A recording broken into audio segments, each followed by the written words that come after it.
जय Hind. Dear student, online class में आपका स्वागत है। आज हम बात करेंगे विशेष क्षेत्रीय विकास कार्यक्रम, जिसमें हम बात करेंगे मरु विकास कार्यक्रम या मरुस्थल विकास कार्यक्रम। देखिए, मरु विकास कार्यक्रम, डेजर्ट डेवलपमेंट प्रोग्राम, डीडीपी। देखिए, डेजर्ट डेवलपमेंट प्रोग्राम, डीडीपी। मरु विकास कार्यक्रम मरुस्थलीकरण की प्रक्रिया को रोकने, प्रभावित क्षेत्रों में पारिस्थितिकी संतुलन बनाए रखने और इन क्षेत्रों में भूमि की उत्पादकता और जल संसाधनों में वृद्धि करने के उद्देश्य से समेकित क्षेत्र विकास कार्यक्रम के रूप में वर्ष 1977-78 में शुरू किया गया था। यानी जो मरुस्थल विकास कार्यक्रम है वो क्या है, मरुस्थल के प्रसार को रोकने के लिए, भूमि में उपजाऊपन बनाए रखने के लिए और वहाँ पे क्या अधिक से अधिक उत्पादन प्राप्त करने के लिए, साथ ही जल संसाधनों का संरक्षण करने के लिए यह कार्यक्रम चलाया गया। कब चलाया गया? 1977-78 में ये शुरू किया गया। कौन सा कार्यक्रम? मरु विकास कार्यक्रम। ठीक है, आगे देखिए।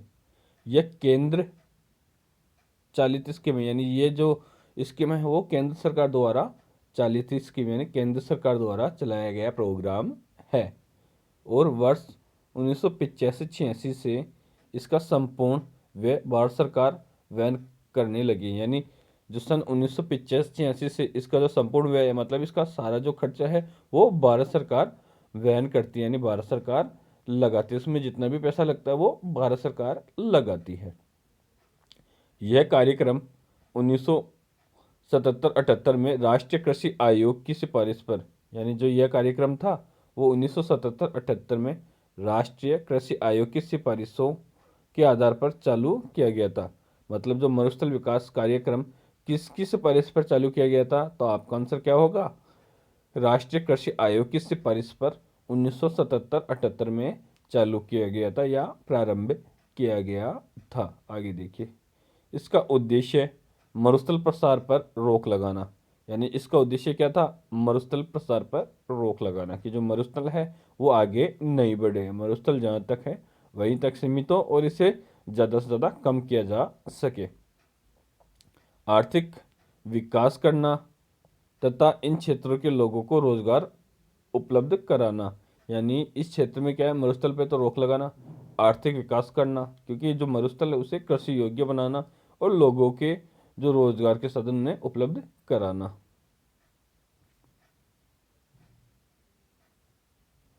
आगे देखिए, विशेषताएं, मतलब इस जो कार्यक्रम थी इसकी कौन कौन सी विशेषताएं हैं। फर्स्ट पे है, यह कार्यक्रम 100% केंद्र सरकार की सहायता से संचालित है। मतलब जो मरुस्थल विकास कार्यक्रम है वो जो 100% है वो केंद्र सरकार की सहायता से ही चलाया जा रहा है। ठीक है, दूसरे नंबर पे आता है 1 अप्रैल 1995-96 से यह कार्यक्रम 16 मरु जिले, यानी 16 जो मरुस्थलीय जिले हैं, 16 मरुस्थलीय जिलों के 85 खंडों में संचालित किया जा रहा है। यानी 1 अप्रैल 1995-96 से यह कार्यक्रम 16 मरु जिलों के 85 खंडों में संचालित किया जा रहा है, जिनमें कौन कौन से जिले आते हैं? अजमेर, जयपुर, सिरोही, राजसमंद, उदयपुर, बीकानेर, बाड़मेर, जोधपुर, जालौर, नागौर, चूरू, पाली, गंगानगर, जैसलमेर, सीकर और झुंझुनू है। ठीक है, वापस से रिपीट कर देता हूँ। अजमेर, जयपुर, सिरोही, राजसमंद, उदयपुर, बीकानेर, बाड़मेर, जोधपुर, जालौर, नागौर, चूरू, पाली, गंगानगर, जैसलमेर, सीकर तथा झुंझुनू है। ठीक है, आगे देखिए।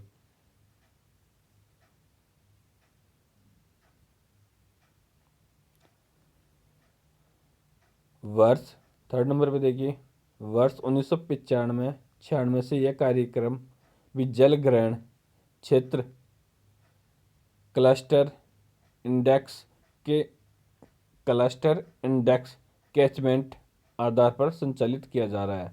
यानी जो ये कार्यक्रम है 1995-96 से यह कार्यक्रम जलग्रहण क्षेत्र क्लस्टर इंडेक्स कैचमेंट के आधार पर संचालित किया जा रहा है और 500 हेक्टेयर के एक माइक्रोजल ग्रहण प्रोजेक्ट पर प्रति हेक्टेयर 5,000 रुपये की लागत आंकी गई है, जिसे 4 वर्ष में पूरा करने पर बल दिया गया है। मतलब इस कार्यक्रम में क्या है, जल संग्रहण पर भी ध्यान दिया जा रहा है। इसके लिए सरकार ने क्या है, नई नई परियोजना लेके आ रही है।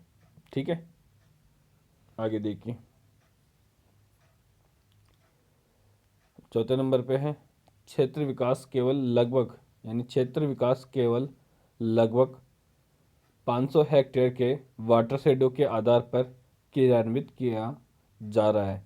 क्षेत्र विकास केवल लगभग 500 हेक्टेयर के जो वाटर शेडो के आधार पर क्रियान्वित किया जा रहा है, जिसमें हर श्रेणी की भूमि सम्मिलित है।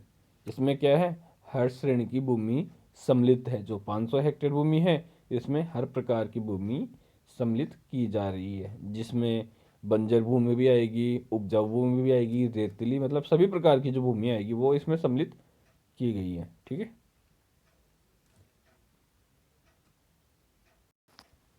तो इस क्षेत्र में सभी प्रकार की भूमि को सम्मिलित किया गया है। आगे देखिए।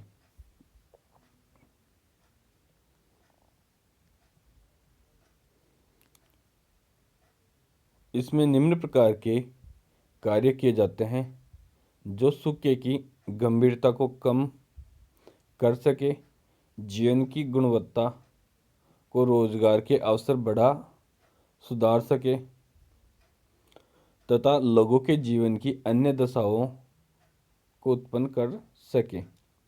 अब इसमें कौन कौन से कार्य किए गए हैं वो देखते हैं। सबसे पहले आता है कृषि, वानिकी, चारा व चराई साधनों का विकास। यानी कृषि और वानिकी, चारा व चराई साधनों का विकास, क्योंकि जो पशु हैं, पशुओं के लिए क्या है, यहाँ पे चारा बोया जाता है और ऐसे साधनों का विकास किया जाता है जिससे क्या है, पशु वहाँ पे चराई कर सके। चारागाह छोड़े जाते हैं, जो पशु भूमि छोड़ी जाती है अलग से, या गौचर भूमि छोड़ी जाती है जहाँ पे क्या है, चारा बखेर दिया जाता है, जिसमें धामण घास आ गई, जो रंजगा आ गया है, ऐसी घासों का विकास किया जाता है जिससे क्या है, पशुओं के लिए 12 माह चरने की सुविधा हो, हरा चारा उन्हें मिल सके। ठीक है, सेकेंड नंबर पे पशुपालन व भेड़ पालन का विकास। मतलब इन क्षेत्रों में क्या है, रोजगार के साधन उपलब्ध कराने के लिए पशुपालन व भेड़ पालन का विकास किया गया है, जिससे जो यहाँ की आर्थिक स्थिति वो सुधर सके। ठीक है, रोजगार के साधन उपलब्ध हो सके और किसानों की जो आय है उसमें वृद्धि हो सके। थर्ड नंबर पे क्या है, पशुओं के लिए पेयजल की पूर्ति की व्यवस्था। यहाँ पे क्या है, पशु बड़ी मात्रा में पाले जाते हैं तो उनके लिए पेयजल की पूर्ति की व्यवस्था की जाए, इस पर भी सरकार अच्छे से ध्यान दे रही है। 4 नंबर पे देखिए लघु सिंचाई, भूजल के विकास सहित। यानी लघु सिंचाई यानी जो सिंचाई है वो छोटे क्षेत्र में की जानी चाहिए और उससे भी मितव्ययता के साथ, जिससे क्या है, भूजल का विकास हो सके। ग्रामीण विद्युतीकरण, इसमें मतलब जो ग्रामीण विद्युतीकरण है इस पर भी बल दिया गया है। यानी हर गांव तक यह बिजली पहुंच सके। हर गांव तक बिजली पहुंचने से क्या है, वहाँ के बच्चों का विकास होगा, वहाँ के जो दैनिक जीवन स्तर है उसमें सुधार आएगा। तो इस पर भी सरकार ने ध्यान दिया है कि हर गांव तक बिजली पहुंचा सके। ठीक है, आगे देखिए।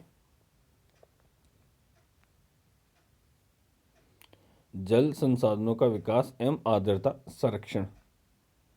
वहाँ 6 नंबर पे आता है जल संसाधनों का विकास। जो भी जल संसाधन है उनका विकास किया जाए और आर्द्रता का संरक्षण किया जाए। इसमें क्या है, जैसे आर्द्रता, मिट्टी में आर्द्रता बन सके इसलिए खड़ीन का उपयोग किया जाता है, जिसमें क्या है, खेत के चारों ओर बाउंड्री लगा दी जाती है और उसमें जो वर्षा का पानी है वो बढ़ जाए तो ज़मीन में नमी बन सके या नमी रह सके। तो कुछ वैज्ञानिक विधियों का भी प्रयोग किया जाता है। और साथ ही जल संसाधनों के विकास के लिए तालाब, कुएं, टैंक, टाँके ये बनाए जाते हैं, जिससे क्या है जल वहाँ पे स्टोर हो सके। आगे देखिए, बलुई मिट्टी के टीलों के स्थिरीकरण का कार्यक्रम, यानी जो बलुई मिट्टी के जो टीले हैं उनका स्थिरीकरण मतलब वो एक जगह रुक सके, क्योंकि हवा के साथ ही उड़ते हैं, तो इसलिए वो क्या किया जाता है वहाँ पे टीलों के ऊपर घास लगाई जाती है या वृक्षारोपण किया जा सके, जिससे क्या है जो वनस्पति है वो मिट्टी को पकड़ सके और वो टीले हवा के साथ उड़े नहीं। ठीक है, तो इसके लिए वहाँ पे कुछ इस प्रकार की घास लगाई जाती है या इस प्रकार के पौधे लगाए जाते हैं जो उस परिस्थिति में आसानी से टिक सके, वहाँ पे अपना विकास कर सके। आगे देखिए, उपलब्धियां। इस कार्यक्रम के अंतर्गत शुरू में परियोजना क्रियान्वयन, अभिकरण, पीआईए का गठन, जिला स्तरीय सलाहकार समिति का गठन, जलग्रहण विकास दल का गठन, जलग्रहण संस्था एवं समिति का गठन, जलग्रहण क्षेत्रों का चयन, उपग्रह से प्राप्त चित्रों के अनुरूप जलग्रहण नक्शों का चित्रांकन इत्यादि कार्य किए गए हैं। आगे देखिए सेकंड पे, इन कार्यक्रम के अंतर्गत 4 वर्षीय परियोजनाओं का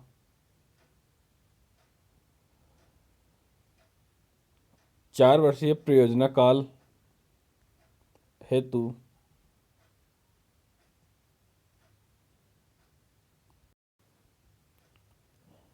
4,20,500 हेक्टेयर क्षेत्र के 841 जलग्रहण क्षेत्र के लक्ष्य के विरुद्ध 4,09,891 हेक्टेयर क्षेत्र के 917 जलग्रहण क्षेत्र स्वीकृत किए गए हैं।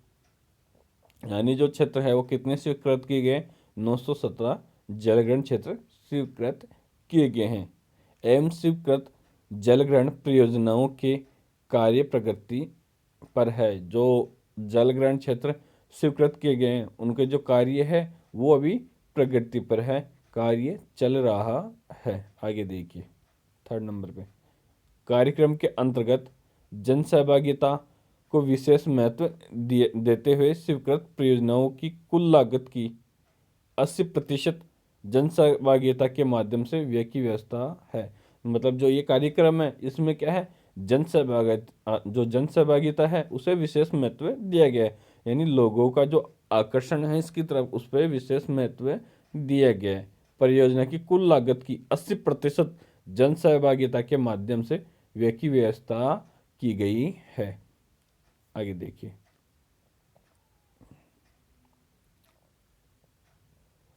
अप्रैल 1999 से नए प्रोजेक्ट के लिए केंद्र अंश 75% व राज्य का अंश 25% निश्चित किया गया। यानी जो नया प्रोजेक्ट आएगा अप्रैल 1999 से, उसमें केंद्र सरकार का जो अंश होगा वो 75% होगा, यानी केंद्र सरकार 75% पैसे खर्च करेगी, जबकि राज्य सरकार उसमें 25% रुपये खर्च करेगी। तो केंद्र सरकार 75% रुपये खर्च करेगी, जबकि केंद्र सरकार 75% रुपये खर्च करेगी, जबकि राज्य सरकार 25% रुपये खर्च करेगी। भारत सरकार ने एक विशेष प्रोजेक्ट मरुस्थलीकरण रेगिस्तान का प्रसार रोकने के लिए 4 वर्ष की अवधि में 97.50 करोड़ रुपए की लागत का एक प्रोजेक्ट स्वीकृत किया है, जो ऊपर वर्णित यानी 75:25 वित्तीय व्यवस्था के आधार पर है। यानी 75 जो प्रतिशत हिस्सा है वो केंद्र सरकार का है और 25% हिस्सा है वो राज्य सरकार का है। जय हिंद। आज के लिए इतना ही, आगे बात करेंगे नेक्स्ट वीडियो में।